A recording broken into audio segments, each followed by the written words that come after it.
lowbrow angler hat on. Really excited about it.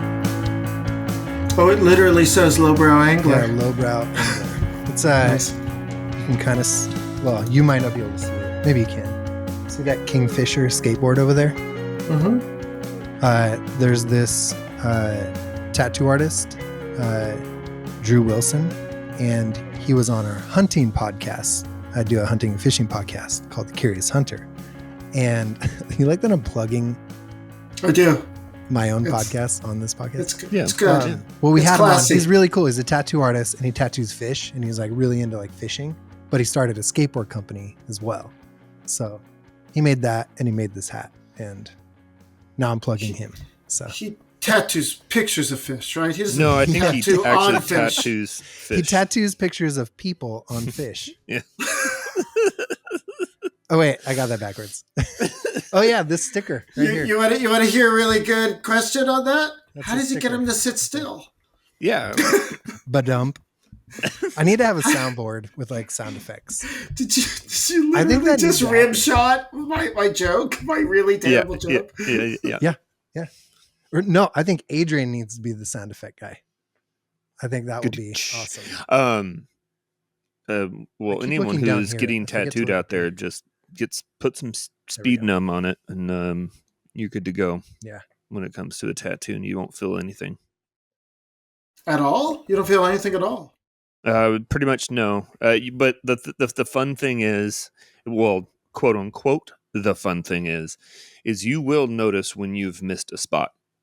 So the thing is, you go in before, like a few hours before, it's just a lotion, and you put it all over where you need to go, and then you wrap it in cellophane, and then tape it down, and it works magically until you realize where you didn't like get a spot, and dang, it's like it's ramped up of like how much more painful it is because you've just been sitting there like la la la la la, like Yeah. oh shit. Love it. This is a nice, chill little intro to another episode of Monsters of Design with just the three of us today. Just keeping it in the family. Well, I take that back. It's not just the three of us. We have Mr. Skellington back here sporting a sweet Monsters of Design hoodie and a mod hat. And he's lit up. He's hella lit. It's pretty right cute. now. Pretty cute. So yeah, he'll be joining us for all our future episodes. He stays quiet, doesn't have much to say, but he's eye candy. So Ba-dum-bum. I'm telling you, we need a soundboard.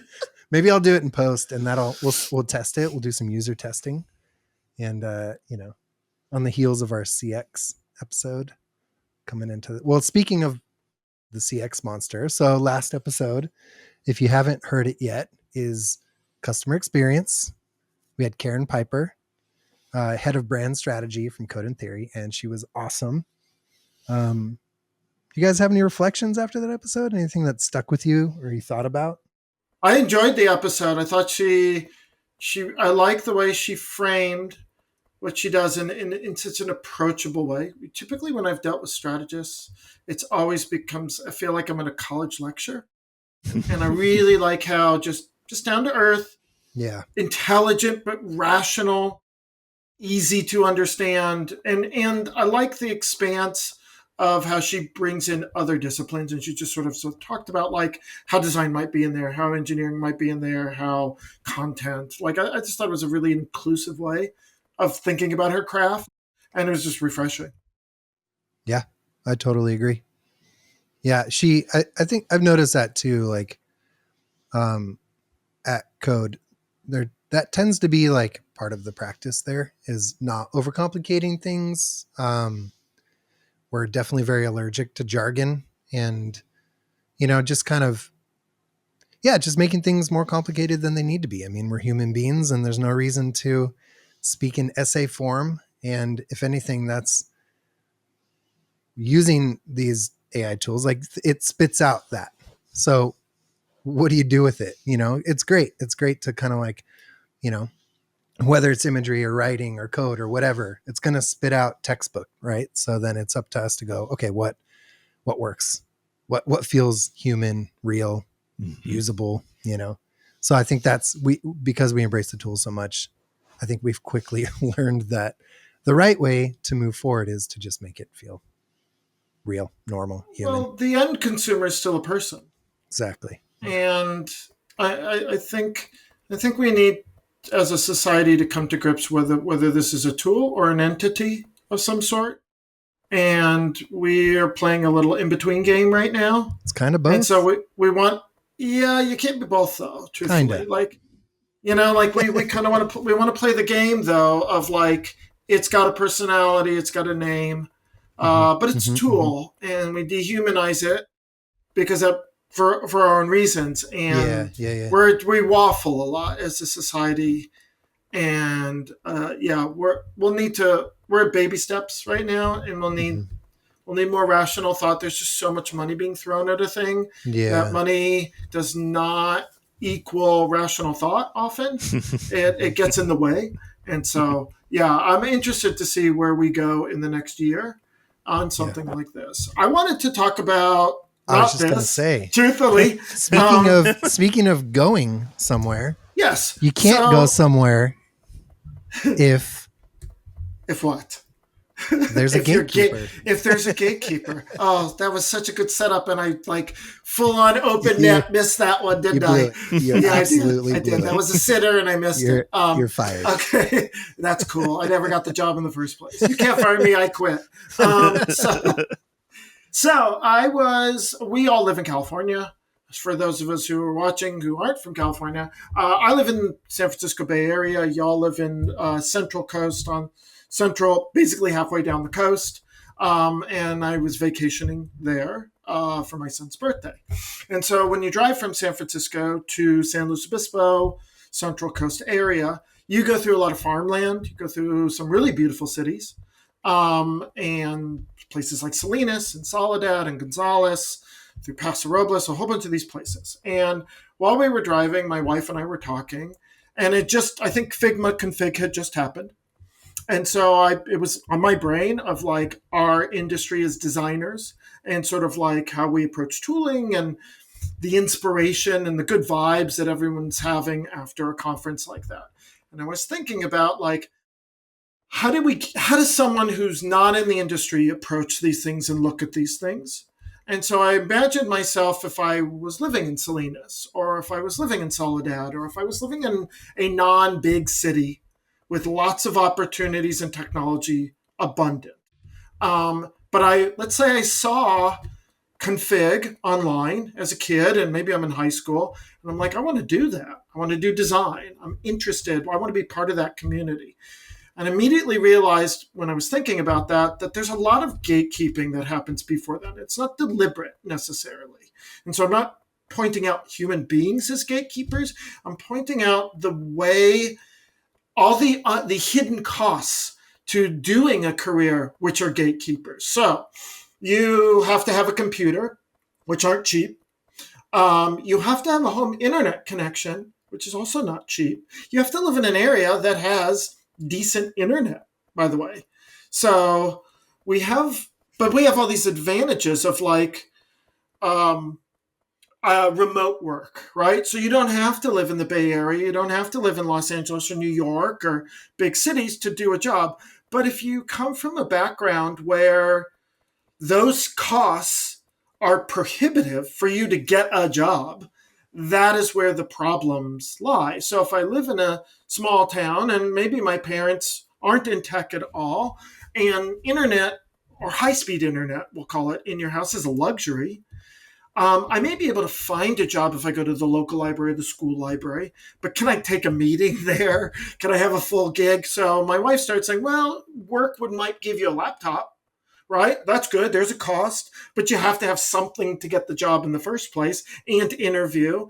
And I started to realize there's all these abundant costs. So trying to think about like with the tools being democratized In the software, I mean the tools. Like Photoshop used to cost an arm and a leg when we first got in, and now Figma's much cheaper. Granted, not cheap enough for some people, and I totally appreciate that, but much cheaper than it used to be. So it's a bit more democratized, and using AI and all the online learning available, you don't have to go to some big fancy art school to do what you and I, all of us, do for a living anymore, right? And that's great. But all those hidden costs are still there. And so I was thinking, like, how can us as people in the industry, or how can the industry in general, eliminate those costs to allow everybody to participate? Because we would all agree, well, we wouldn't all agree, but I would agree, and I think like-minded folk might agree, that more people in our industry is better. More diverse views are better. They make better products, and just a more interesting space to be in, without so many white guys who wear glasses and hats. All three of us. So I was trying to ruminate on that, and that's kind of why I wanted to come to this discussion of, like, what do we think is a good path forward to, now that we have an industry, how do we bring it? How do we make it a big tent industry? Yeah. I mean, I do have to say though, at least we have facial hair diversity today. We got a beard, a mustache, and clean shaven. So Yeah. we got a little bit. Yes, we have the different phases of trying to get a job. Yeah, exactly. Yeah. Where that's I've exactly given right. up, and Adrian's just came back from an interview, and John's got a stable job. Yeah. This is what this is the wife hates facial hair. Really? Hates See, it. I'm not And allowed. I want a mustache so bad. I can grow a mean one, and I've it seen looks good. Just like- fucking do it. Dude. No, she hates it, and so I'm like, whatever. She works her ass off. I can support her in that way. Like, That's really sweet of being you. a nurse and then going into, like, in the physical and The things we do for love. yeah. You No, I'm not allowed to shave mine off. see, My wife met me 15 years ago. Crazy. 15 years ago, I had a mustache, and I had already had it for maybe 6 years before that. And I shaved it off like maybe once or twice, and she was like, "Get away from me. You look weird." Yeah, my best friend's wife's the same way. It's like, you keep that beard. It's Yeah. like, Yeah. But I can't mine really grow a doesn't. beard. She's kind of likes the beard. It's okay, But hey, anyways, sacrifices. she's gatekeeping my facial hair. Your facial hair. Yeah. So what do y'all think? What is Yeah, bring us back. what is that path forward? Because I was talking with other people, and they said, like, what if it all went through the phone? What if something like Play, like Get Play, I think it's called Play, what basically allows you to build on the phone? Yes. Yeah. Is that the path forward to new talent, new views coming into our industry? I think I love this topic, for one. And there, I have a couple thoughts on this. Hopefully I don't rant too long, but I love that you brought this up, and it's making me think even now of things that I haven't thought of before. And we, like you said, we talk so much. I've talked so much about the democratization of these tools and the work that we do. But like, if we're going to talk about it, are we standing by our word beyond just saying, look at this, what this new tool does? Like, it's not that easy. And I think that's the point you're making, right? So what are the hardware tools or the physical spaces that are still needed that actually don't democratize? It's just, it's a way for a lot of these platforms to make money by saying this is what they're doing. And it's a way for us to feel really good about ourselves in the industry by saying, check it out, look what's happening. But I think there's a lot that we can do. And there's this one organization that I used to follow called Inch by Inch. Maybe you've heard of them. They were kind of connected with Draplin for a little bit. It's been a minute since I was following them. I think they've since shut down, but they had like this like pin club where they would make these really cool design looking pins, kind of Draplin style. I forget the main dude's name, but really cool brand logo designer. And I think all the profits went to empower kids in art and design. And I just thought that was really cool. and I have some of their stuff and some of the merch. You know, if you buy like a shirt or a sweatshirt or whatever, it goes to that. And I don't think they're around anymore. And I kind of miss that. And I feel like those things have kind of gone away, but now we're in a new era where like, how can we start some of that stuff again? And I know you're kind of getting at like, can it go through the phone? I think that's one conversation, but another one is how many freaking MacBooks are sitting around that maybe we don't use, or we get the new M1 or M2 or 3, whatever. And how, you know, I see what happens at any company, whether it's an in-house or an agency or whatever. These computers are like a dime a dozen, and we swap them out. What happens to them? They don't always get reissued. I think sometimes they get refurbished or sent back, but like, is there an organization that could work? I mean, maybe it's something that Mod can do, honestly, like no joke. Maybe we can like start working with companies and agencies and saying, how can we now distribute secondhand computers to democratize this for reals? How can more physical spaces be opened up? You know, how can we work with, it'd be interesting. So that's one thing. But the other thing that you brought up, I think is really interesting. And I'm not going to make us go into liquid glass. We can hop right over that. We don't have to talk about it. Yep. But I will say that the thing that interests me about it is not about it. And what I mean by that is I think what Apple is doing is taking a step forward to the future. And they do this a lot where they make a decision, everyone shits on it. And then all of a sudden, a year or two later, it's like, oh, they were going somewhere no one else was going yet. And I think this might be one of those moments because of what Johnny Ive is doing with Sam Altman. And they're talking about the hardware and what they're going to do and what's the next gen of this because of AI and how things are working, where they need to feel more fluid. And so I feel like they're starting to build some sort of user interface for the future.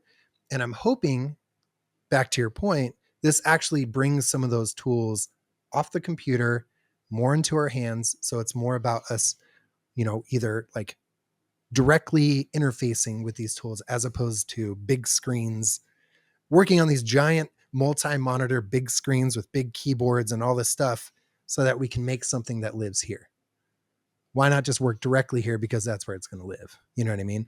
So I do think that's really interesting. I know, I hope I didn't add a ton to what you're saying, but kind of agreeing with that. And like, I agree with you for those points. And I really hope that we're starting to move there. And I hope that a byproduct isn't just profit and new cool things. I hope it is also truly democratizing so that we can, like you said, get someone in the middle of America who might not be connected in the way someone in California or New York is to the industry, because that's where a lot of this stuff lives.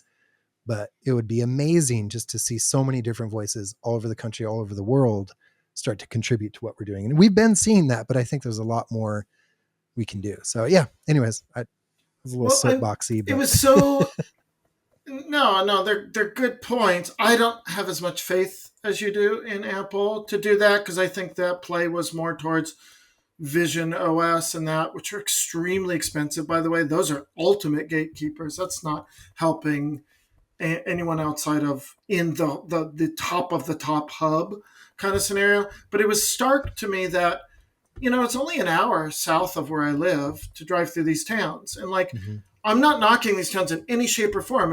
If my family lived there and I loved being there, I shouldn't have to leave my family and my town to get a high paying job if I have this talent and there's remote work available. And I think that would be good for everybody. Of like, not only does the industry right now, I feel, is starved from new ideas, mostly because we have lots of circular conversations of all the same experiences in all our coastal city kind of way we see the world, but also like, it's expensive to live here. Like, I shouldn't have to move to do that. And all that money would go back into my community anyway. I'd spend it in my community. Right. Like, it will lift a community. When more high paying jobs come into a community, everything gets better. It truthfully does. The education gets better. The roads get better. The infrastructure gets more funded because there's more need for it. Like, it lifts the community.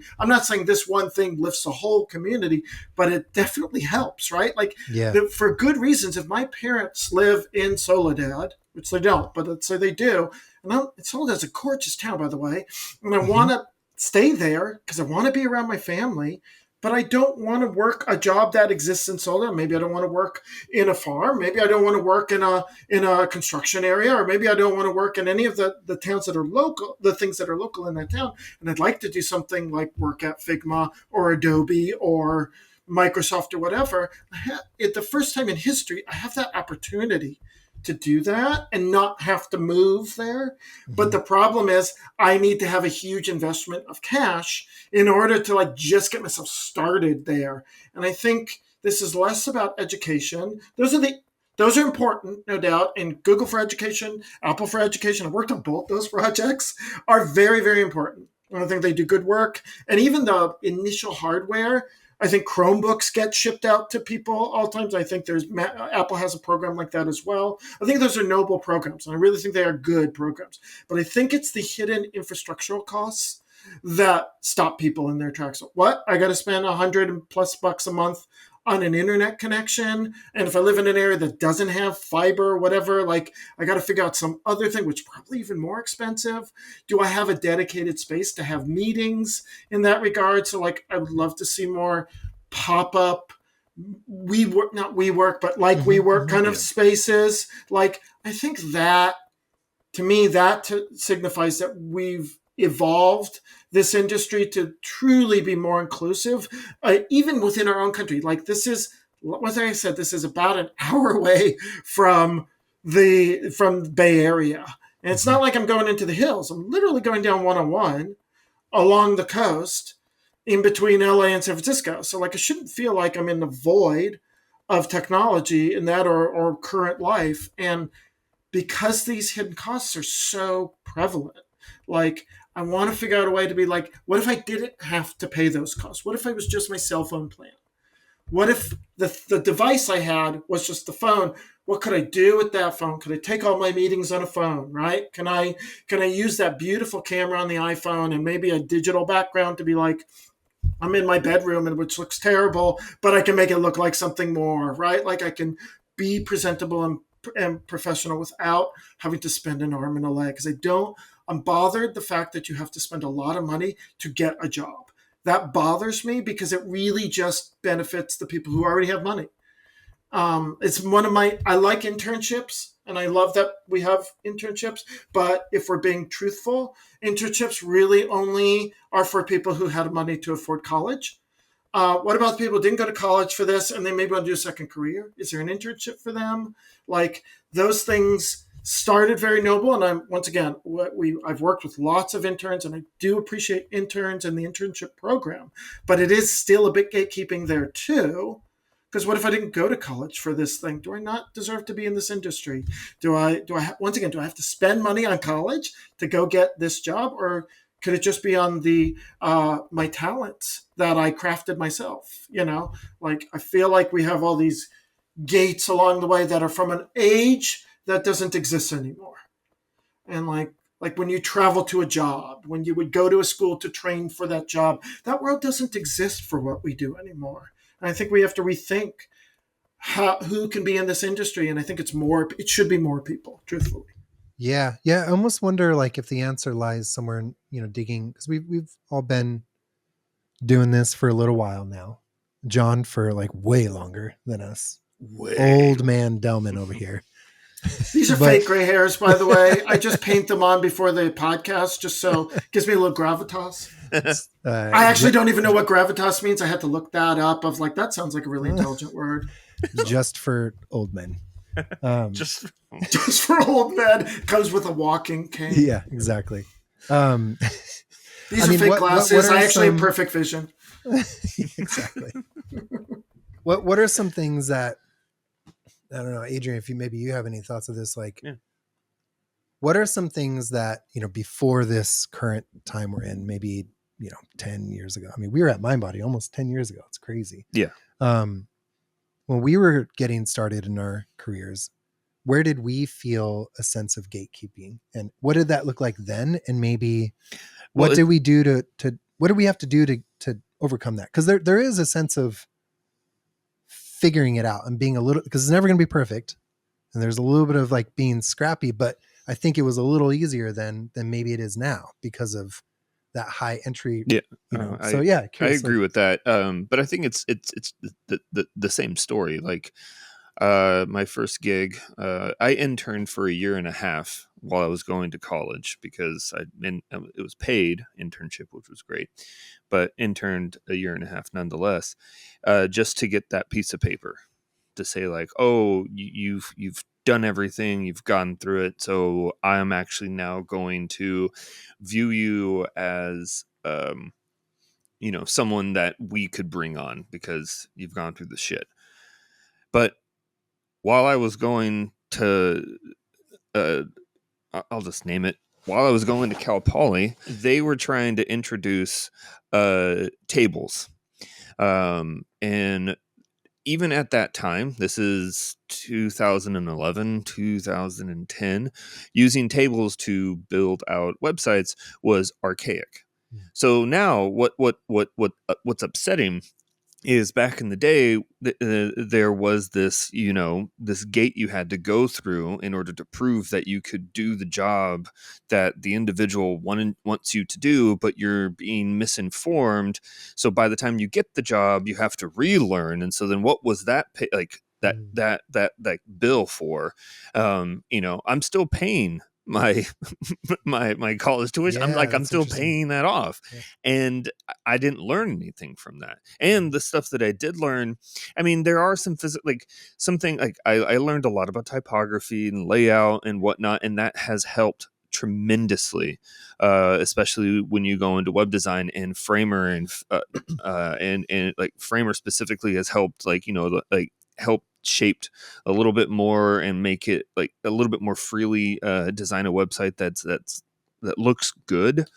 But it I spent all that. I don't use that knowledge really anymore. And then and I don't. I think there's another thing too, and I don't have a fully formed thought on this, so apologies. No, this is But great. I hadn't thought about this. Yeah. I despise Google Academy and like their UX courses, to go and spend money on that, when all they do.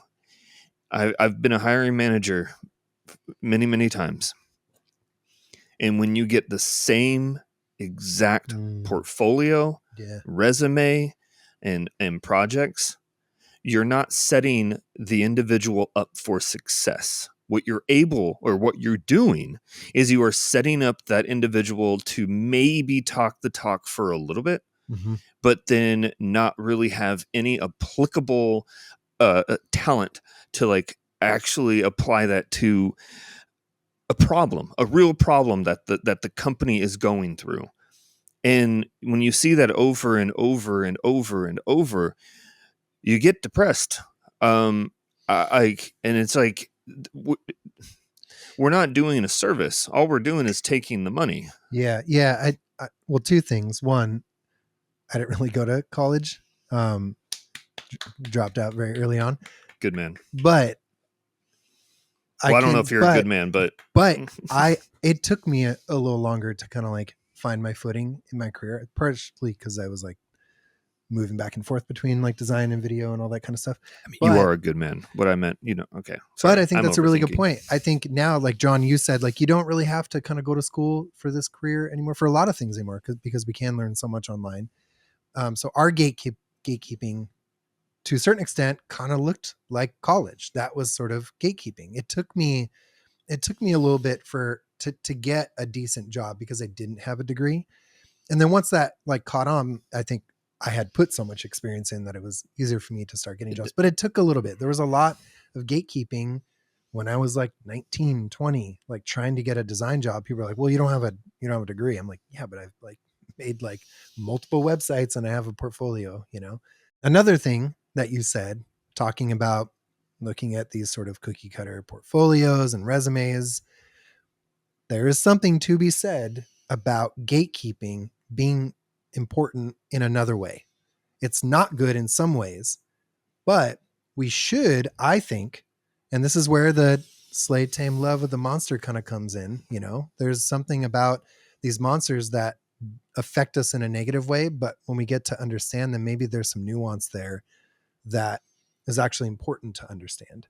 And what you're saying is you're now saying, well, it goes the other way too, where if things get so easy to use, Google, I don't have to go to school anymore. I can go to, online, YouTube, learn, Chat GPT, everything's going to start looking the same.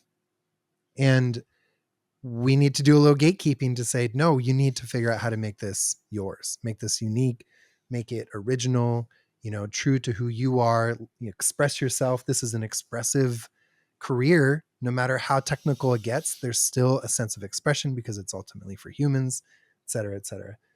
But I think that's interesting. And I think that's where we're at with this current climate. What are things that are gatekeeping us and keeping people from entering the industry who should be here in this industry? And who are the people that are trying to get into the industry that we need to do a little gatekeeping with to make sure they start to understand you can't just copy paste your way into a design career. You know what I mean? So I don't know if that makes sense, but it does. I wouldn't call that gatekeeping though. I would call that the role of what you do as a hiring manager, where you evaluate talent. I've also long been a hiring manager. I don't look at your resume. I don't care. I still remember my interview. You interviewed me. And you literally were like, well, literally, I sat down with Jon and he goes, well, August says you're good. So yeah, I'm up for it. You want to talk about anything? That was like literally our interview. That's same So company. So my resume, like I just said, like Sorry, I worked Jon. here from this time, worked here from this time, did not have any numbers, didn't tell like what I did and like what I produced. It's just like, and then got the gig still. It's just like, that's the other thing too. Is that like a gate? I don't know. Maybe I'm like, it's so difficult to get a job right now. It's like who you know. Yeah. And so regardless of talent, it's like having, See, I don't believe it is who you know still. I know that matters, but I haven't seen that same thing. Okay. I hire people. I have. It did exist, no doubt. Yeah. But that's not how I hire. It's not why I hire. I don't care where you worked. I care what you make. I care what you're capable of making. I care who you are as a person. I care who you are. Yes. Amen. Yes. What I want someone who's passionate, interested, hardworking, and everything you've trained is going to be different any job you come to. We all have our own, every company's different.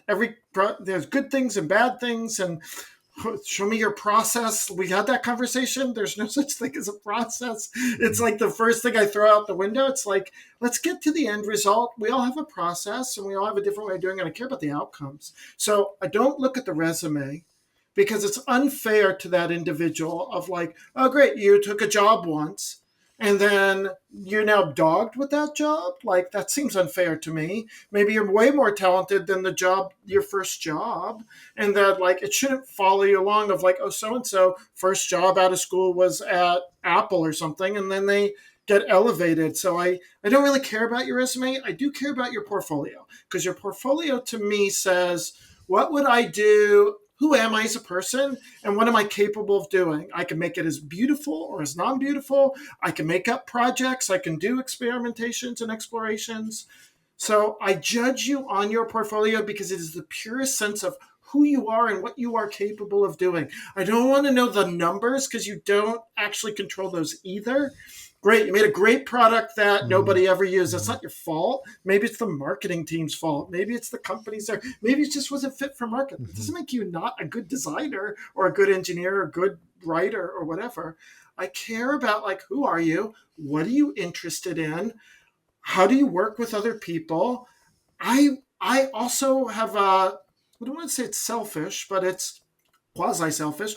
I also want to learn from people. So I want to bring people into my team that I can also learn from. Mm-hmm. I want people with Yep. talents I don't have, or talents I have but are better than mine. Like, I think that makes a well-rounded team. I yearn to be the least talented on a team because it's the most room for me to grow.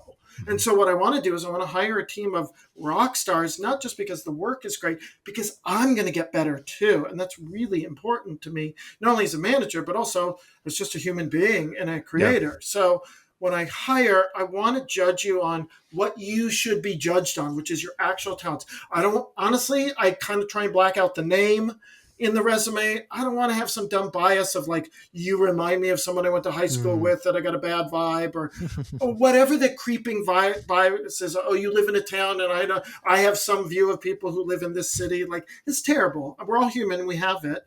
And I want to try and actively eliminate those things. Yeah. So I want to judge you on the things that you actually have control of. Where you went to school, you may not have control over that. Maybe you didn't have enough money to go to Poly or some other place. Maybe you could only go to junior college. Maybe you didn't even have enough money to go to junior college, by the way. Maybe you had to get a full-time job to pay to help your mom out or whatever. That's not something you should be celebrated for that, by the way, and not knocked down for that. I want to judge you on what you are capable of doing, and then I want to take a chance on you. That's a big deal.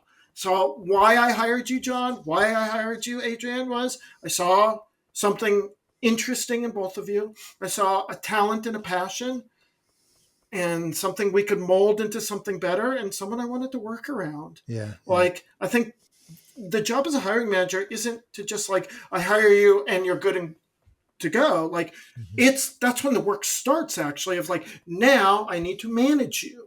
Now I bought it. I need to craft this correctly. So I admit that I want to bring in people not based off what amazing things they necessarily can do, but what their potential might be and how I can work with them to get that out of them. Because I feel like I'm trying to train the next creative director, next executive creative director. Like, that's my job as a manager. Not to just today. I need to work on you for the next 10 years kind of scenario. That's really, really important.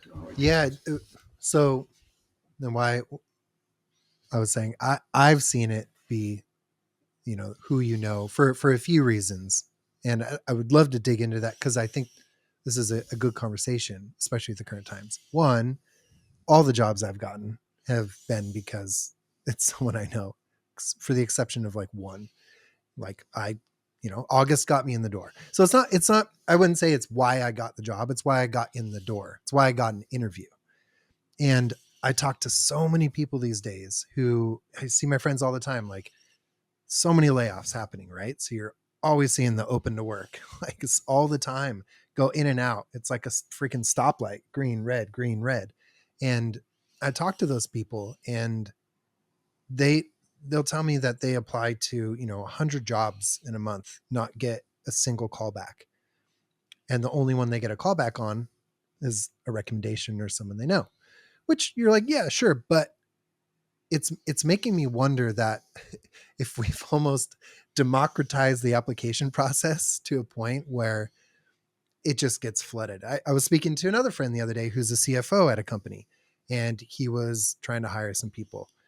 Within a month, probably, I think it was only a couple of weeks, I got like 1,000 applicants, just boom. And it's like, there's no way we have the time to even go through this.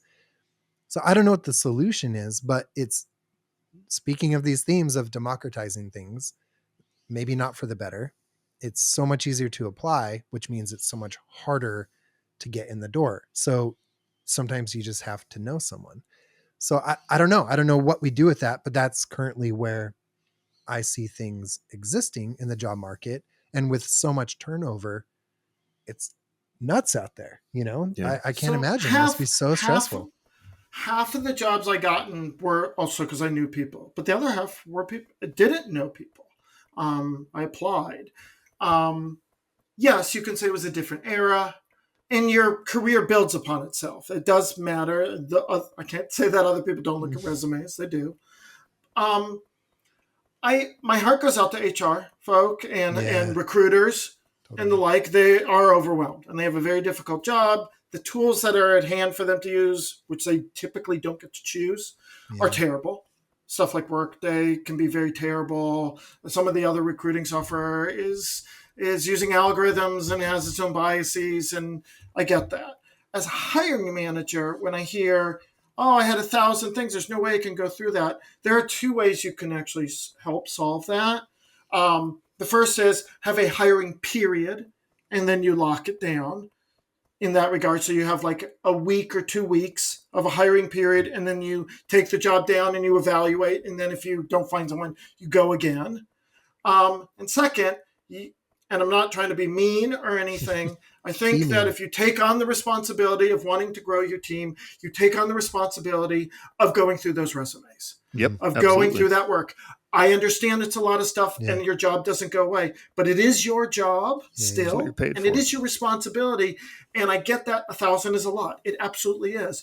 But you also, this is someone you're going to work with for multiple years. Is it not worth your time to truly give someone a shake? It's really hard to remind yourself when you're going through the endless amounts of resumes and portfolios to not get despondent or angry. Those people aren't trying to make your lives. They're just trying to get a gig. Yeah. And to remember that there are actual people that whatever you're scanning through them very quickly, would you want that done to you? Like, you have to be empathetic. You have to spend the time. And so you need to think long and hard of like, I want to hire someone and grow my team. Do I want to do the level of effort to review those people as people and do the interviews? And if honestly, if the amount of time you're spending reviewing that is too much, maybe make it up on the other side and don't do 7 different interviews and a take-home test and an in-person and an all thing. Like, maybe trust your gut a little bit more. Maybe you don't have to shop this hire around with every department and get the too many cooks in a kitchen consensus kind of scenario. There are ways to make this hiring process better and more humane. And we are choosing actively not to do those things and be like, well, there's so many people. But it's like, yeah, but you're also choosing to do 7 rounds of interview to hire a junior designer. Totally. Like, is that absolutely necessary? Are you looking to math the art in this regard? Like, how about taking chance on human beings? How about doing your job as a manager and being like, you get like halfway there and it's my job to get you all the way there. Like, we're looking for the perfect Lego piece to fix this thing, and there ain't one. Like, we weren't one. None of us are one. Somebody took a chance on all of us at some time in our career, probably multiple times, to get here. And I believe, and look, this may be an unpopular opinion, but I believe it is our responsibility to return that favor to the next generation. I don't think that's unpopular. Like, I think that. Well, what you'll hear is, you don't understand how much work I have. You don't understand the influx. It's not my choice. This system was this way. And my argument is, you are inside that system. You have, if you can't fix it, who can? If you can't spend the time to do this, who can? Are we going to punt it for what, this mythical next generation where suddenly there's more jobs than people at that point? Do we really think that's going to happen with the technology coming the way it is, that there'll be more jobs than people? I don't believe that's necessarily always going to be true. It ebbs and flows. Right. I think any chance we have to be more human and more kind and empathetic to people, we should seize it. This is every time we have a privilege, which all of us do, to work in this industry, to not, my hands don't hurt, my back doesn't hurt. I get paid very well to do a thing that I enjoy from the comfort of my house. Yeah. That is an absolute privilege. And therefore it is my responsibility, I feel, to help others get that same privilege. Yeah. And if that means me reviewing 1,000 resumes, that is not really that high of a tax, if we're being honest. So I feel it's my responsibility. Yeah, I absolutely love that. And I love it because it's a little bit humbling for me. I haven't been in a place where I feel like I've been approaching that place, because we've had some turnover and we're looking for some motion people. So we'll look out for some posts on LinkedIn soon. But yeah, I think that I'm hearing that from friends. So I'm anticipating that a little bit. And it's really awesome to hear that nudge from you, because I think I need to hear it. And it's a good reminder, like, to bring empathy into that space, into every space is good. But specifically this one, because of what we're talking about, I mean, that's typically the answer, right?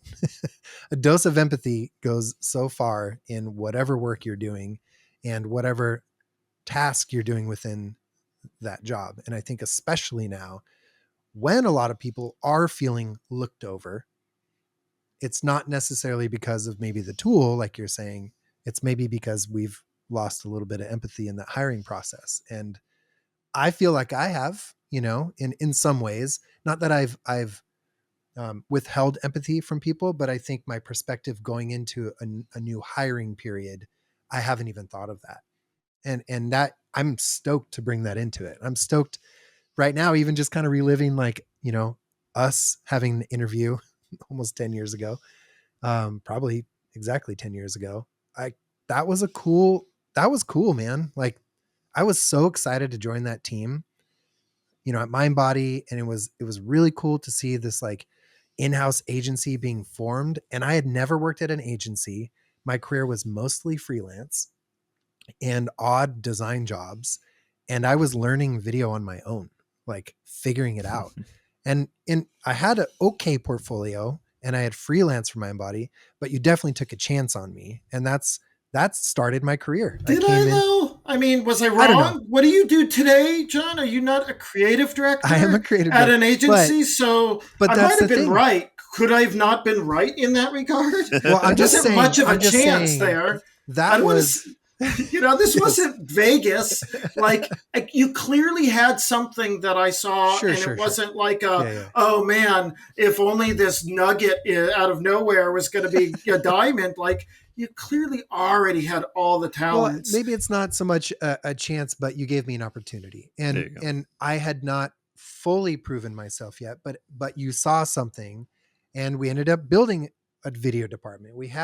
It was just me basically, and Griffin was there, and he was awesome, and we built up a team together, and we did some amazing stuff, like amazing. Some of that is still some of my most favorite work. Like, it's where I got to work on the biggest productions I had ever done. Like, it went from me and Garrett running with a few cameras at Bold to, we had a week-long shoot with like 20 cast members and 20 crew members. It was amazing to see. And that really helps. Like, thinking about, okay, who's that person right now that's, younger than I am, who hasn't had all the experience? Can I see them in some spot?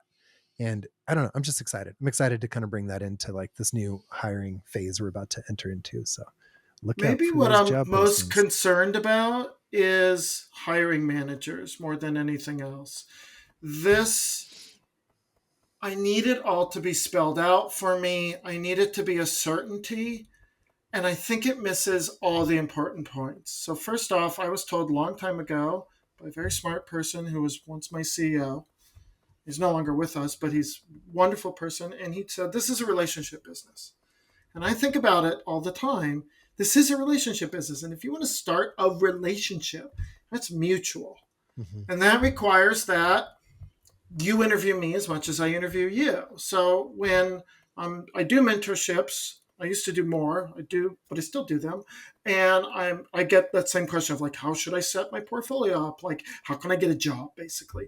And I say that start it as a relationship. Ask as many questions as you get asked. This is mutual. If it feels good to you and it feels good to them, that's a good starting point. If it feels off, that's the best that relationship will get. It doesn't get better after you get the job. There's no reason for your company to treat you better than at the early dating phase. When you're first dating someone and you dress really nice and the clothes you never wear anymore, and like every moment you're like, I used to shave all the time. Like, not to say I don't love my wife and I don't care about things. It's I'm just a different person than when we were first dating, right? Because appearances matter and it had to be up here. It's unsustainable, right? And so, but if it was like slumming it at the beginning, it wasn't going to get any better at that point. So you like it, at best it plateaus, right? Relationships plateau at the high mark. But if their first interview is like, wow, I really feel like they didn't like me or I had to jump through hoops, like it isn't going to get better. they're not going to magically treat you better. So the way to ensure that you'll get better interviews and actually get better chance of getting jobs is ask more questions. Ask intelligent questions. Interesting is interested and vice versa. And so like I ask a lot of questions. I will even say openly, I am interviewing you as much as you're interviewing me. This is a mutual relationship. I'd love to know more about your company. Always have a laundry list of questions I'd like to ask. And if we don't have enough time, I always send them questions afterwards. I'm going to be spending more of my time in work than I'm pretty much anything else I do. I want to make sure this is right. I want to make sure the people around are right for me, that when hits the fan, somebody got my back, right? And I've been very successful with that, of like interviewing people, because I respect myself in that regard. And one of the best jobs I had at Wayno was because I interviewed them. I absolutely desperately wanted to work there. I was enamored that they even wanted to talk with me. It was an agency that I very much admired, filled with wonderful people who are still my friends, and a beautiful agency. It was a really healthy place to be. And what I loved about the interview process was it was so mutual, and it was so respectful of my time and my thoughts. And it was like, wow, when stuff goes bad, because it's agency work, stuff will, clients go weird, stuff happens, that this team will have my back. And that mattered. It mattered a lot. And so I've taken that into how I think. Like, what I want to do is I want to be like, I want to review a portfolio, and all I want to find out is like, do I want to talk with this person? Yeah, I want to kind of talk with her. I don't want all the answers. I want to be like, oh, that's interesting. I want to kind of figure out how they made that thing. And so I get the recruiter and be like, can you give them a call and ask them your questions? And then I'd like to talk with them. And so then we talk with it. And then the next phase is basically, I want you to do a presentation, just a single presentation, because I want you to deep dive in it. And then it becomes a conversation back and forth. Your portfolio talks for you, so you don't have a chance to talk. And I want to give you that chance to talk through your own work. And so a presentation requires you to talk, and that's a different artifact than your portfolio. And then it becomes a conversation. And then that's all I need to know, right? Yeah. Like, I know who you are as a person to some extent. And I've seen how you think and work. We've asked questions, and you know about me.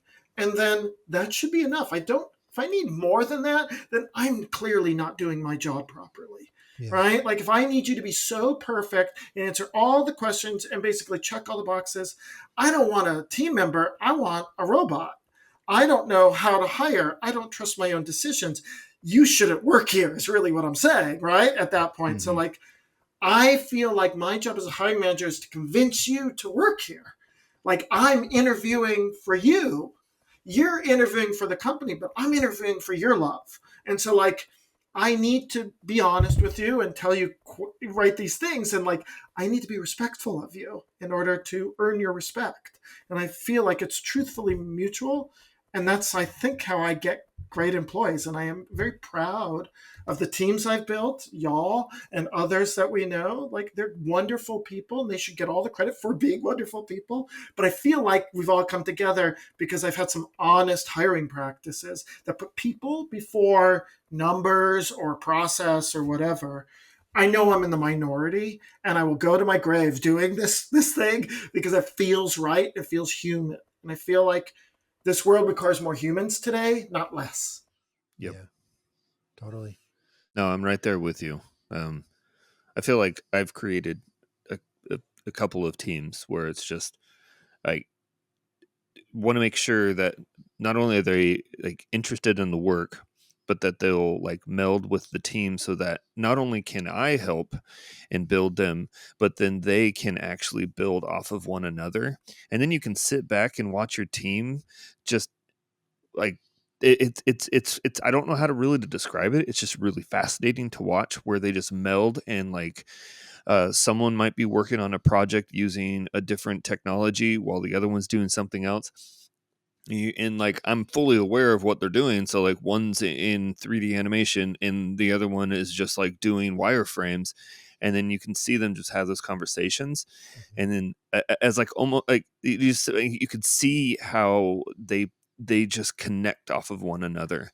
And to be able to have a team that is not like, is willing to go to one another, to have that vulnerability of saying like, oh, that's interesting, I don't know what that is, and not to feel like they're going to get ridiculed or shamed or anything like that. And like you're building a family.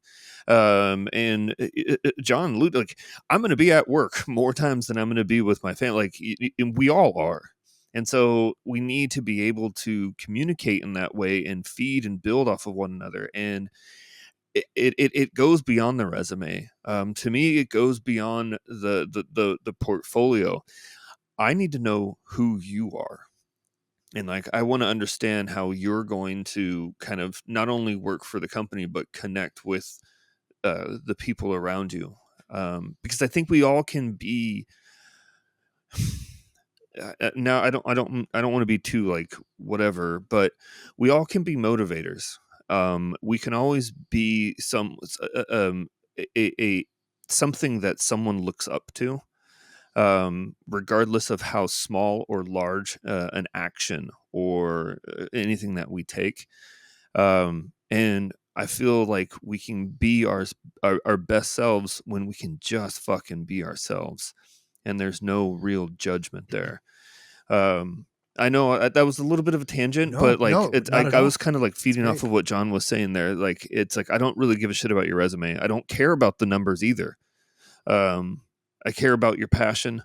And I care about just who you are. And I have my own set of questions that I ask, that I have to dust off. But just, yeah, I don't know. I'm rambling now. No, it's just not like, at all. I only typically have like 3 questions anyway, though. Yes. Like, you got to keep I don't it simple. have a laundry list of questions. You don't grill. So I hire for design systems right now, but I've hired for other things. My questions today are: have you made any design systems? Tell me about it. Why do you love design systems? And what do you love most about working with engineers? Oh, that's brilliant. That's literally it. And then the rest is, do you have any questions for me? Ask me anything. I want to tell you about everything about this company. I want to tell you everything about me. And let's get to know each other. And you find out a lot about people. Yeah. What I want people to feel like is, wow, that was easy. Good. It should feel easy. Right. You've already done the hard work being you. Yes, exactly. You shouldn't have to jump through some hoops to appease me. That's a terrible way to start a relationship. I want you to feel like this was easy because our relationship would feel easy. That's the point. Kind of had a thought that's kind of come from things that you've both said. And with you kind of saying it's a mutual relationship, and you're talking about connection, but not just connection, like how does that person connect with your team? How is that going to play out? Because it's obviously, that's really important too. Like, it's a mutual relationship, not with the interviewer and interviewee, but with the team and ultimately the company. And it reminds me of someone that's on our team. And I remember when we were interviewing for this role, and I wasn't a CD at the time, and the CD that was kind of over our studio team at that time said something to me on the side when we interviewed this person. And this person was really talented, but like overly self-deprecating on the interview, like in a way where you're like, oh man, I kind of feel bad for this person. They're like, they have a confidence in a way, but not in some. And you're kind of like, dude, like you should be like stoked. And it's one thing to be humble. It's another to like kind of beat yourself up a little bit. And I think they were just worried that they were going to come off, conceited, or maybe they just, we're dealing with something. I don't know. Anyways, so I have a lot of that I deal with. And I think a lot of us who are artists and creative deal with that. That's why we decide to make things for a living. But this was like something special here. And I remember my manager at the time kind of turned to me and was like, this is a perfect person for you, like to work. Like, he's like, I want to hire this person because I know that it'll be a good fit. And he saw that I could have empathy for this person. Yeah. And it wasn't just about giving this person a chance in their career. It was almost like life, and he ended up working really closely with someone else on our team who is honestly another one of those best humans ever. Like he literally is not just talented and creative, but I think he actually got like his license as a life coach as well at some point. Nice. Through his many lives that he's lived. And you can feel it. Like he's just such a genuine, sweet, caring, thoughtful person. And to see them working so closely together is just, it's so awesome. And it feels kismet, like there's something about it that just like, and I love that. And so I think kind of that mutual relationship and that connection, thinking about it as a team and looking for those hires where you're like, if we bring this person in and they work with this person, that's going to be a really good connection. And what it's going to do is it's going to give this person who's been here even more incentive to stay, because they're going to see, and not just to stay, because whatever, fuck that. That's a byproduct, right? It's going to give them more purpose and more fulfillment in their job. And it's going to help them grow more, you know? And I feel like I ended up not working as direct with this person, but it did feel like it actually helped me grow, because then I could see an opportunity to start to like build into that as much as I could. Man, gatekeeping really turned into interview. Interview is. I mean, it is. Gatekeeping mechanism. Yeah. No, this is great. So I feel like a lot of interviews are feels. Right, yeah, I'm right there with you. So many feel feels. like so. I believe you should interview like you want to be interviewed. It's really important for a hiring manager or an adult. Let's just be candid. An adult to be empathetic of other human beings and put yourself in their position. How would you like to be talked to? What are you doing? Gotcha questions? Are you giving them things to scare them? Why would you start a relationship like this? So how many windows are there in New York City? Yeah, that kind of stuff. More than one and less than a trillion. What do you want from me? Is that good enough? Does that have anything to do with your terrible design system? No, anything. It doesn't. God damn it. I want to interview, so I'll ask the 3 questions, but ultimately that conversation often gets back into, what do you love about design? Let's talk about design. Let's talk about why you spend a large portion of your life doing this silly craft that has all drawn us here, because that's how we're going to bond. And I love design. And I want to only work around people who also love design. Yeah. Like, I'm a human being who gets passionate, clearly very passionate. And I want to work around people who fire me up in that way, who I can learn from too, no matter how old you are. And design is our common denominator.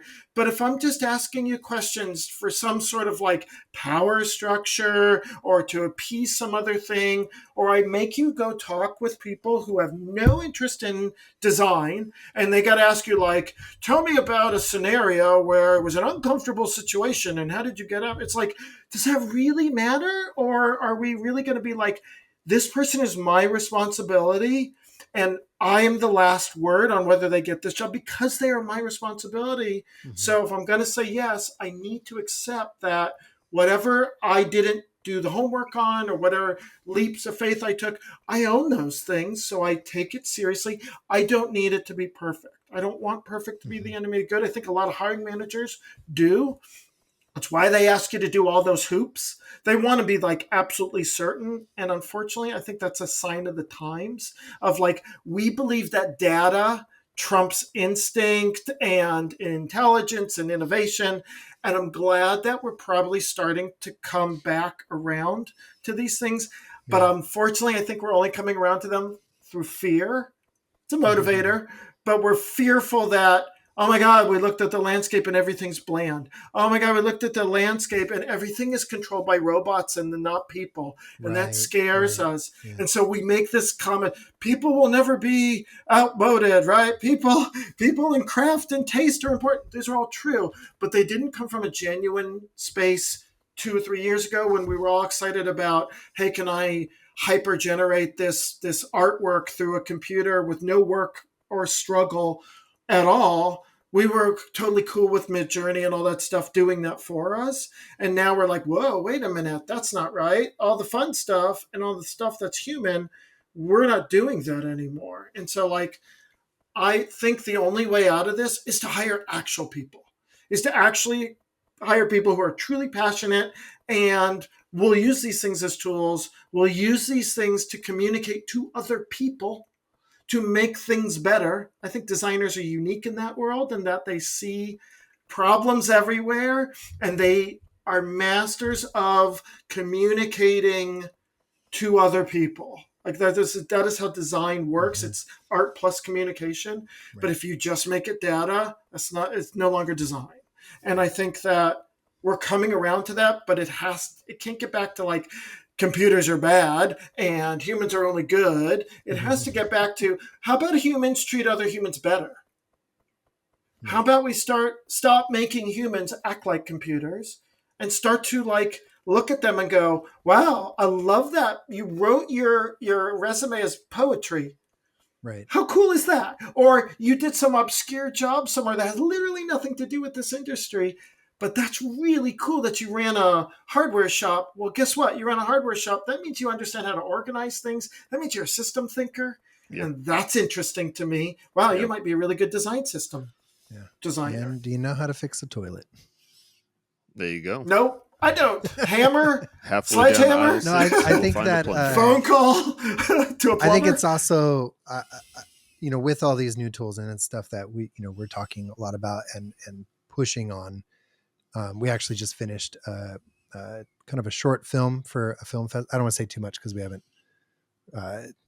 can't totally talk about it yet, but You did something. we did a recently short for film a thing. for a festival, and I'm just really proud of the work we did. And we had to like hack AI to do it. Like it was a lot of work. Like we were treating it like it was a tool. It got us here, which would have been hard to get there without it. But then it was like, okay, but now what can we do with that? And how can we, crack it and hack it as much as possible to get as much story and emotion out of it as possible. And it was a really fun process. And that's what, like, there's the human stuff, sure, but I also am excited to look for people to hire that just are hackers. And I hope that we enter into like another era of that.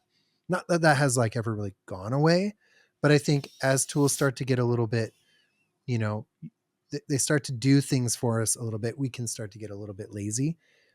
And that just is like, that means it's wide open for people who like to hack things and be like creative and just use things in ways they weren't meant to be used. I use the, like, see if you're watching like my amp and pedal board right here, I use that analogy a lot at work. And it's like, it's so fun to get if you play guitar and you're plugged in, to just fuck with the knobs and like see what happens. Just play, see what happens. And people are going to be like, how did you even get that? And you're like, well, I spent 10 hours turning knobs. And I think that's going to be a new era that we enter into, and it's going to be wild and awesome. And we're going to see that humanity come through these tools that have felt like, oh, I just push a button and I get this. I think that's going away. I see it going away in the industry, and I see things coming out now that people are doing that feels boring and vanilla, but I see people now like putting some really cool stuff out, and it's exciting to see where it's going to go. I think that's what these tools are missing. They're missing play. Yeah. Play is so intrinsically human. It's so important for journeys and innovation and failure. That's another thing that these tools don't do. They don't fail on purpose. They don't fail to grow, and they don't fail and call it good, by the way. They lie and call it good, but like there's a difference. There is so many happy accidents and demonstrably failures that are still good. And like I've done lots of them. There are accidental successes in my career multiple times because I gave myself permission to fail in front of myself, and incorporated that into my workflow. My workflow in the morning is I turn on the computer before I go to any meetings, I'm just standing here with the coffee and Figma, and all I'm trying to do for the first half hour is see if I can do a thing I saw last night on YouTube, a thing I saw online. And I'm not really judging it on like, can I do it? In fact, I'm really trying to judge it on like, what does failure feel like? because it got to prime my brain every That's day to be cool. like, this is what failure feel like. And it's not so bad. And it's okay to fail. It's okay, man. You're back in the zone. You're back in failure land, because all my work is predicated on learning and growing, and learning journeys have to start with, I don't know a thing, Dude, which that's some means the Jedi shit first right step. there. Yeah, go. Yeah. Just if you want to, just go use Figma sites, and you're gonna feel great after you fail and fail and fail. But and I fail. like, so I like failing Master because Delman. it is the gateway to learning. Yeah. And I love learning. I love the journey of learning. I love the struggle of learning, because if I just pressed a button, or I just already knew it, Mm-hmm. it has no value. If diamonds fell from the sky, diamonds are worthless. And so what I want is I yearn and I aim for things that I don't know how to do. I'm not terrified of them much. I'm terrified. I'm a human being, but like, I'm not, I don't want my fear to stop me from doing things.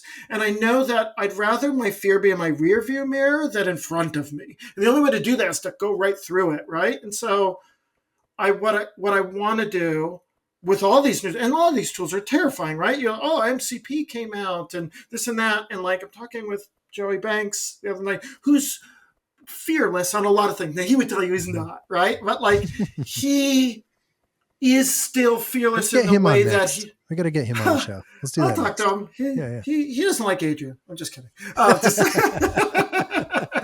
my gosh. Sorry, Joe, if you're watching this. Also know that John knows exactly how to get to my heart. Now I'm just going to have a complex for a little bit. That's my goal. He's going to grow a beard. Adrian's favorite monster is John. So, yeah.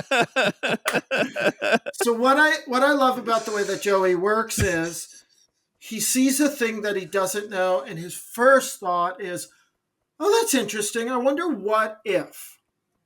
Let's try. It's a very Sesame Street thing, right? I don't know. What if? Let's try. Yeah. Like, I think that is actually the three things, by the way. So, Sesame Street, don't you be coming after me. So, it's awesome. Public broadcast. But that's such a healthy way of looking at it. That's why Joey's such a great educator, too, by the way, because he approaches the world from knowledge is something we should all want. And with the first step of knowledge is to admit you just don't know a thing. And embrace that as the endless possibility instead of the failure that you don't know a thing and you're supposed to know a thing. So he did this thing the other day of like toying with MCP and doing a thing with Apple liquid glass and like to see if this thing can be done. And that's super inspiring to me. And I hope other people feel that way of like, you don't have to share it like he shares it in the world. Like just ask yourself these very personal questions like, am I more afraid of failing in front of myself than failing in front of anybody? And the answer is probably yes. If you've designed anything and you hit that nugget, you've all done it when you've designed and you find that one thing, you're like, ooh, that looks good. You're not entirely sure how you got it to look good. The magic was there that day. But then you look at the rest of everything and you're like, I wish you looked like this thing. So what do? Do you break it apart? Do you keep going? Unlikely, right? You get real precious with it. Oh, I don't want to touch it. I don't want to, oh no, I made something beautiful. I don't want to touch it. Someone like Joey copies it, realizes, honestly, it's digital. It's no big deal. And then he keeps going. And that's the point. He reminds himself, oh, I can do something cool. Good for me. Good for me. I worked hard. I can learn a thing. Maybe I got a little lucky. Now let's see if I can make the other things look good. Or maybe this thing is just the tip of the iceberg where I can do other amazing things. And such a healthy way of looking at things. And I kind of feel like this is the era where the tools are powerful enough to where people are terrified because nobody really knows anything about anything. And that's good, I think. That's like, we've seen this in art periods, that first period of like impressionism where people are like, how do I do that? Like, is that art? Is that even art? So you get half sides that's not really even art.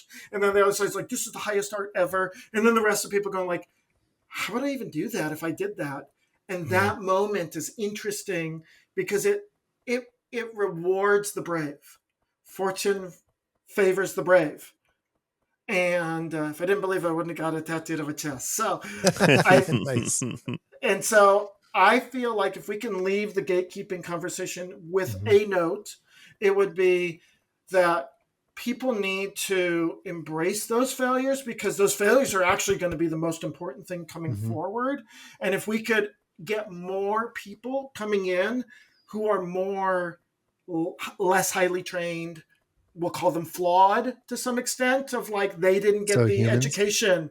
Yeah. Yes, Yeah. that they were actually Human. humans and they came from a different perspective than us. Mhm. I think ultimately that leads to better things. Yeah, for And sure. as people in this industry, I think we actually have a lot more power than we give ourselves. So like Yeah. hiring, we could be doing better internally, but also to your point, John, like we could be doing other things in our day that Yeah. benefit other people. Yep. We could be influencing other people. We could be promoting other things.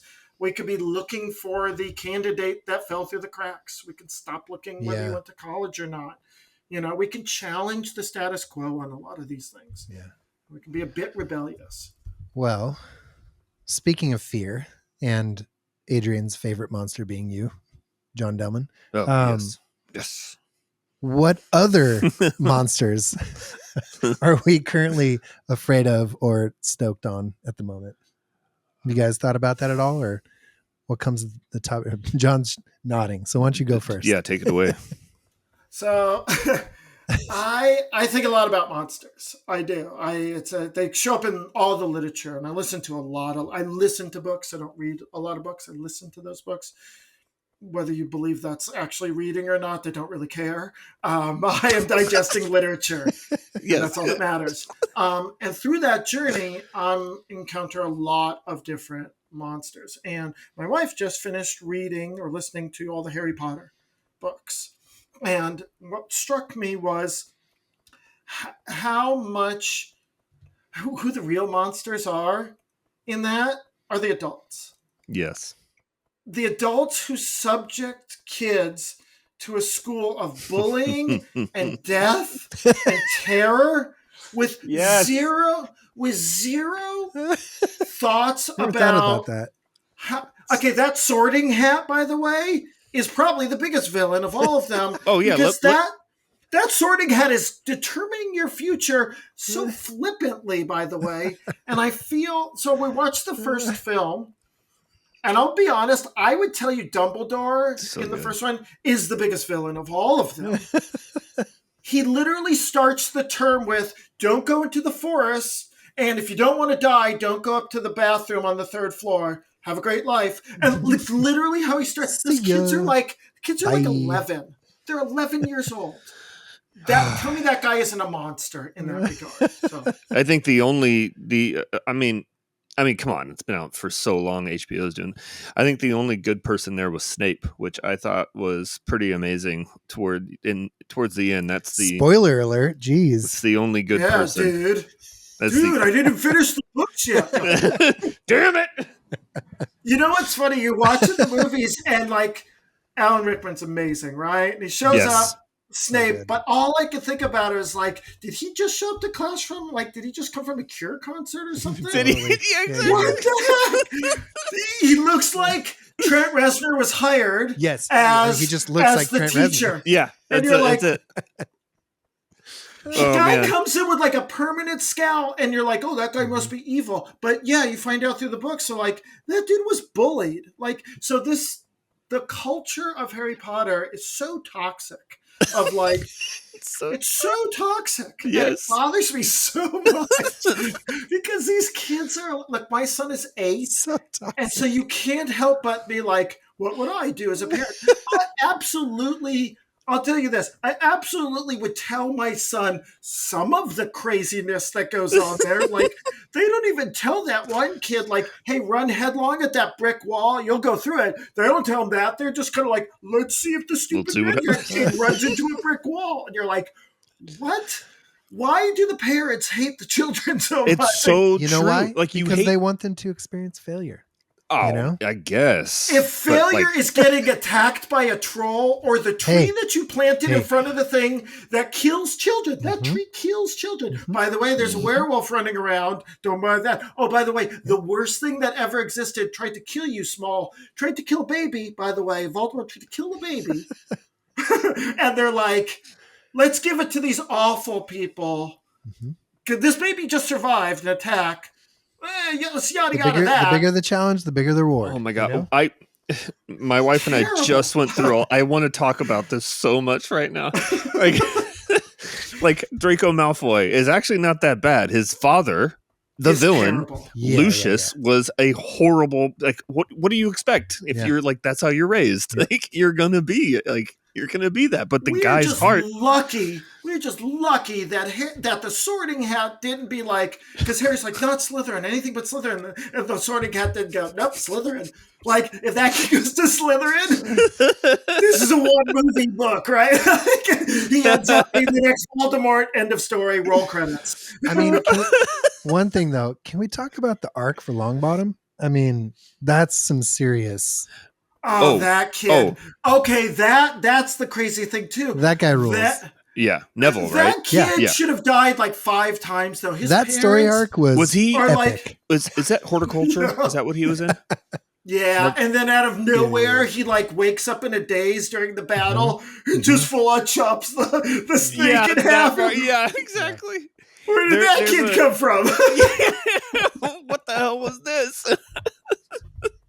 Shame. It So still is great. an epic scene, though. Well, I guess is, that goes it to is. show that all the failure he experienced, that was his arc. It What brought is him it? to that point. Don't poke a sleeping bear. Yeah, That's you just know, like, yeah. he He was, went through it legit like no one sleeping else. though. He was legit sleeping. He was legit asleep.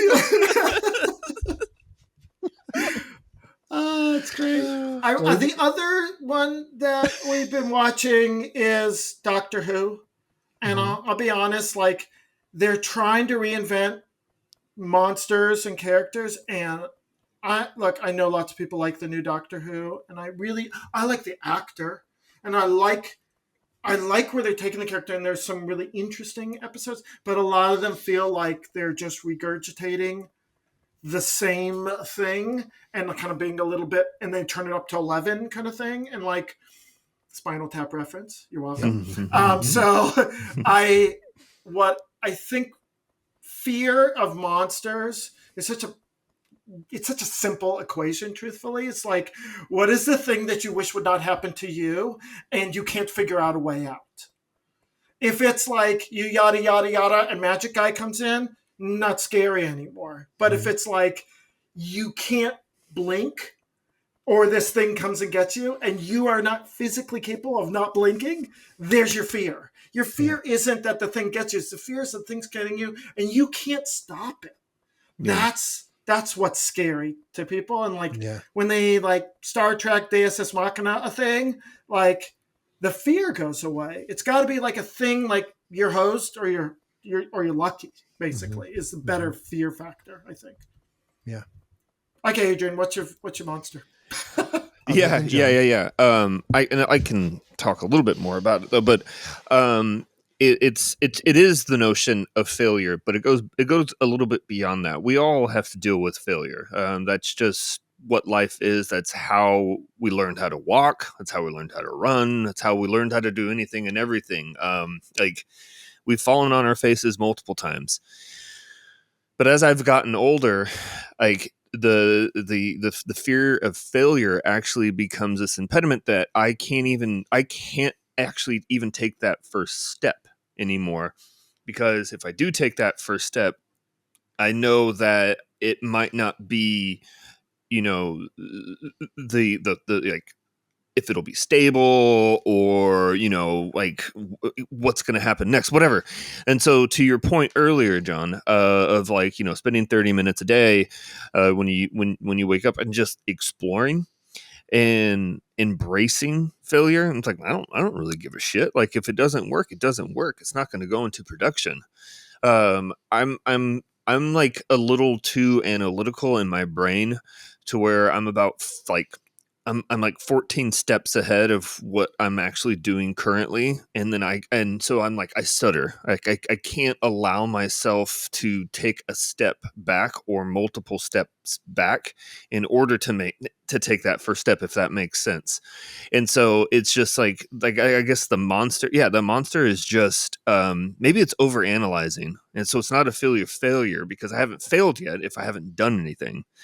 And so, over analyzing, when things should just be we're designers, for Christ's sakes, like things need to ebb and flow. There needs to be a creative process. There needs to be a moment of exploration and discovery. And I constantly have to tell myself that, but like my brain, it's just, the way that it's wired it's very, very difficult for me to untangle that, so that I can be just a little bit more free in my design process. So overanalyzing. There we go.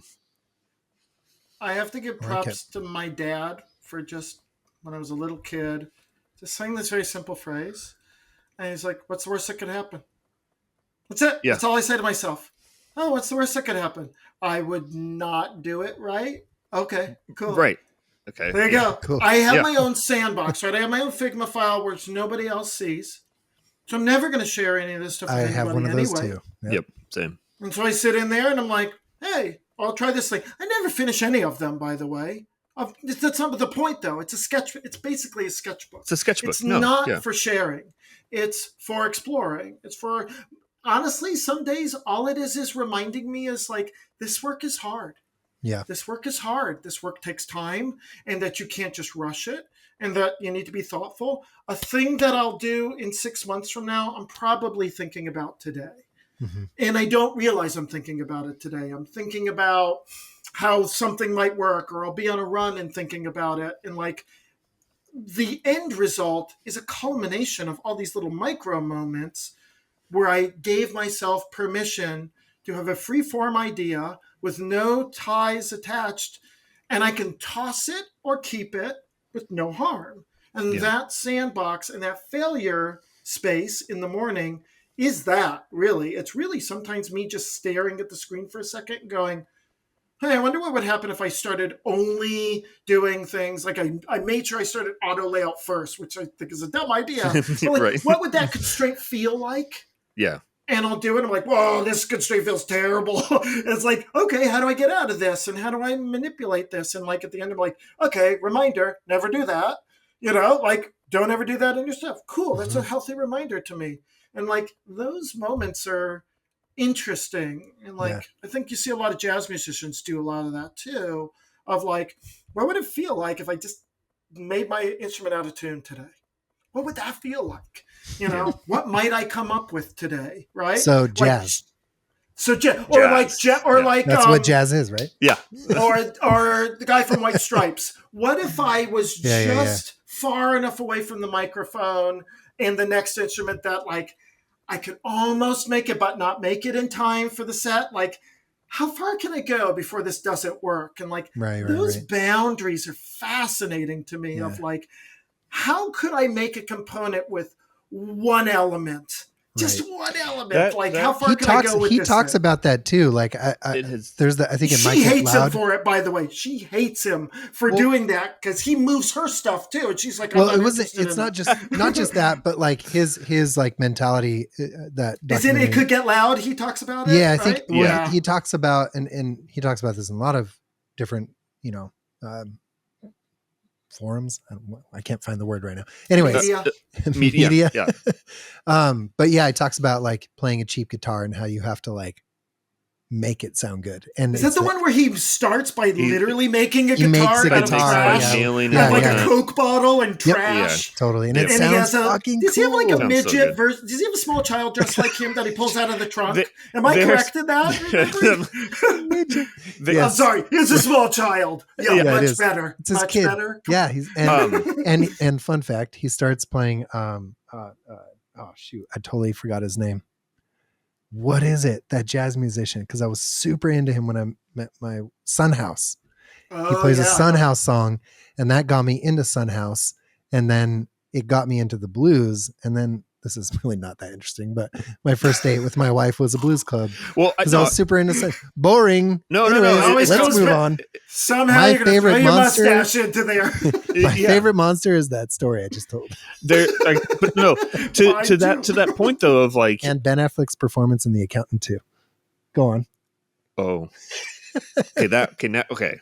That's a That Maybe one that- flew that- right maybe over that- my head. Okay, yeah, that's offline. That is a deep cut. You gotta do the director's cut of MOD, folks, to get that. We'll have liner That's- notes in the bottom of this YouTube. Okay. Just don't watch it. It's not worth it. Yeah. Okay. I was going to bring up C6 Steve, which is he's a great musician. He just plays with 2 strings, and just go Spotify or YouTube, and it's just you would never expect like what he can produce, and cool. it's just like what you have.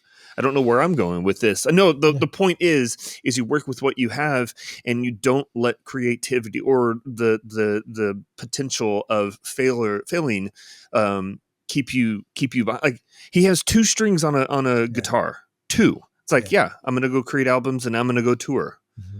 Like I don't need a full one guitar. guy, the British guy, Jacob Collier, is that his name? I don't know. He conducted an orchestra. He basically did what Ben Folds did once upon a time. Oh my gosh, yes. It showed up and conducted an orchestra, just improv. This guy does. Yes. This kid is amazing, and he shows. And what it reminded me of was like he wasn't worried about getting it wrong because getting it wrong is part of it. Yeah. And that's the excitement. Like he clearly knows his stuff. There's absolutely no doubt that he knows his stuff. But when he was a kid, he didn't. There was a time he didn't. And that what we're seeing in these extremely talented people is a culmination of brave moments in their life, right? It's a collection of those brave. We often, myself included, erroneously account these things as like natural talent. They were just born with, how lucky they are. But what truth is it's daily brave moments of them not being thwarted by failure, truthfully. And over time, they get something else. By the way, everyone watching this, everyone participating in this has also done that. Yeah. Think about where you started life. You were a cute but useless sack that couldn't walk or talk. Everything you've accomplished in life is your accomplishment. That's what they called me all the way through high school. So no, that's what they still call me. So a cute sack, a cute useless sack. Yeah, but they use the acute like I'm saying a math equation. So and not so cute. I think what I'm an obtuse sack. I think what people. And this might be just very human nature, is like we very much remember the visceral bad moments, but we often forget the long-term accomplishments and foundational work we do on ourselves all day long.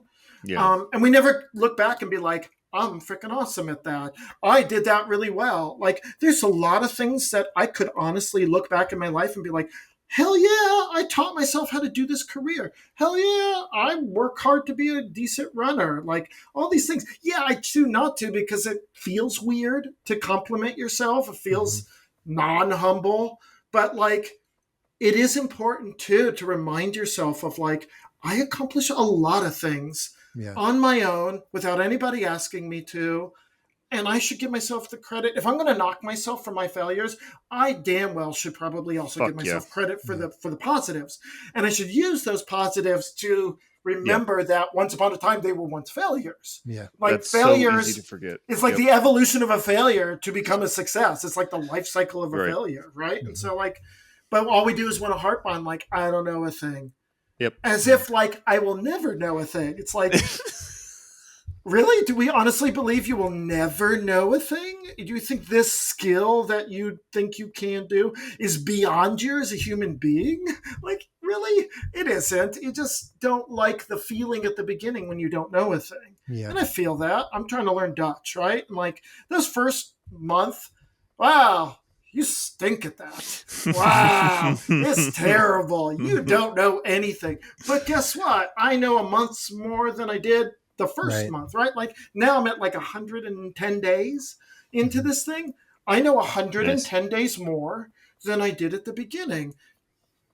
Did I have to do it all in one night? No, of course not. It took me 110 days to do this thing. And it's like, those things are important reminders of like, baby steps are important, right? Little tiny things. 30 minutes in the morning. 30 minutes in the morning. I'm just drinking my coffee anyway. I'm just either going to look at design or I'm going to make design. So might as well make design. Yep. Well, I think that recommendation is the perfect place to end this. And I'm also saying that because I know my wife is making dinner and I think it might be ready. And I didn't really get into my monster, but yeah, we did. I thought it was your mustache. I think I'm going to land. I also started this a little bit late too. Whoa. Wow. We went for a while. What are we at? What is it say? Yeah, it's because Adrian talks a lot. Yeah, that's why. This is awesome, though. I love it. I love that we just go on. It's fun. This is good. And for all of you watching, we've been doing this like in the morning, like before work, which is not always the easiest. Now we're doing it at night, so we can just kind of go till, well, not whenever, till Which isn't that dinner's easy ready, either, if we're being honest. No, and I didn't really get into my monster, Yeah, but I think I'm going to Tease stand. I'm going to stand by, and we don't, unfortunately, maybe fortunately, don't have time to get into it. My favorite monster, maybe not favorite, but my current monster is Ben Affleck's performance in The Accountant 2. Oh my God. And Yeah. I'm just going to end it there. We're going to take that So- offline. Yep. And on that note, thank you for joining us, everybody out there. Thanks, y'all. Thank you, Skelly. And if you haven't snagged a hoodie or a hat or a shirt, go get one. And moving forward, we should talk about this more offline.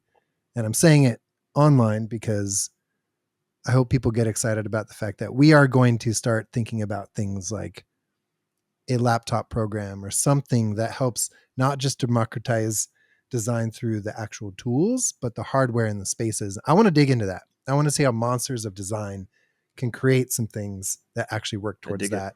So And if you're someone, if you are someone who does that, sponsor us. yes. Yeah. We are happy to do that. We will spend our weekends and evenings doing this. This is a worthy cause. Yep. But we Hell cannot yeah. do it alone. Let us help. Let us get the word out. Yeah. Let us get involved. Let's partner. If you're someone at an agency or a company that literally has laptops that you're like, we don't really need this anymore. It's CapEx. So we've written it off. We don't need it. Can we donate that to someone who's trying to learn design in high school or something like that? So yeah, anyways, stoked. Like and subscribe, fun things to by come. the way. Like and subscribe. I feel like we're supposed to say that. Yeah. Ring that bell. Ring that bell. All right, y'all. Thanks again for another awesome episode. Yep. Peace. Thanks, y'all.